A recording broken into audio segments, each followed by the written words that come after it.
Alors, mesdames, messieurs, chers membres du jury, chers amis et chers collègues, c'est un honneur pour moi d'ouvrir cette 15e session du prix éditorial de la presse médicale et des professions de santé. Que d'eau a coulé en 15 années. Qui aurait pensé à la création de ce prix, initiative que l'on doit à notre collègue le docteur François Mignon, que je salue, que nous aurions à la fois une telle irruption du numérique dans nos métiers d'éditeurs et en même temps l'effondrement de nos ressources publicitaires, puisque Patrick Erard nous le rappelait, sur ces 10 dernières années, toutes presses confondues, on a perdu 72% de nos revenus. Alors si nous en sommes encore là aujourd'hui, tous ensemble, certes quelques-uns ont dû abandonner le navire dans cette traversée très mouvementée. Donc si on a la capacité à se retrouver tous aussi nombreux, c'est qu'on a su s'adapter et réorienter nos modèles économiques afin que le lecteur y pèse davantage, prenant une place abandonnée par d'autres, et notamment par les annonceurs.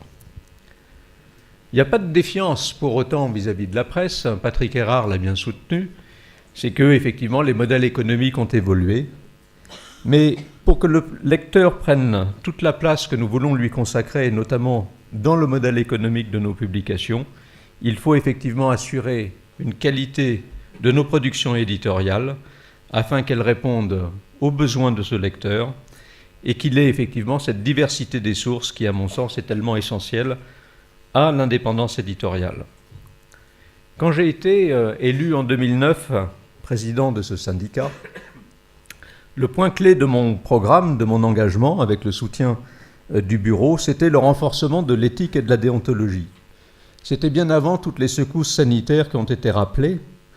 Et depuis, nous avons beaucoup travaillé sur le sujet. On a mis en place un règlement intérieur qui est opposable à chacun de nos membres. On a travaillé avec l'UDA, avec le LEM, pour renforcer la rigueur de la charte qui nous lie aux annonceurs. On a mis en place un comité des sages, également présidé par François Mignon, qui veille au strict respect de ce document, de cette charte UDA-SPEPS et tout prochainement une charte LEM-UDA-SPEPS. Et puis on a participé aux travaux qui ont été rappelés par M. Arrousseau, qui était effectivement la définition des critères de qualité de la presse médicale. Alors je crois qu'effectivement on peut être fier du chemin parcouru, et il serait bien sot et surtout bien peu crédible pour simplement dire qu'on est arrivé à bon port et qu'il ne reste pas encore certaines choses à faire. Je pense qu'on a encore des marges de progrès, et c'est effectivement toute l'ambition de ce syndicat que d'entraîner tous les éditeurs dans ce mouvement vers plus de qualité et plus d'indépendance. Éthique, responsabilité, qualité sont les maîtres mots de notre démarche éditoriale, comme va en témoigner cette 15e session du prix éditorial. Vous allez en être les témoins dans quelques secondes, mais je tiens tout d'abord à remercier les membres du jury et leur président, le docteur Hervé Maisonneuve, et leur président d'honneur, à nouveau le docteur François Mignon, qui est omniprésent, pour leur engagement à nos côtés. Ils sont les garants de la stricte indépendance de leurs travaux. Mais permettez-moi, avant de céder la parole au docteur Alain Ducardonnet et à Hervé Maisonneuve, d'avoir une pensée pour une grande dame de la presse médicale qui nous a quittés au mois d'avril dernier, Marie-Claude Tesson-Millet.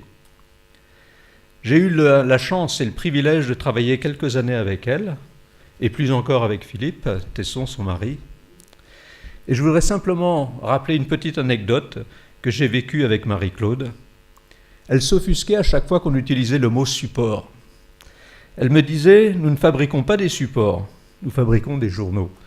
Et ça, je crois que c'était un témoignage important, parce que bien que son journal, Le Quotidien du médecin, tirait alors la plus grande part de ses revenus de la publicité, Marie-Claude n'aurait jamais accepté de sacrifier l'indépendance éditoriale aux intérêts commerciaux.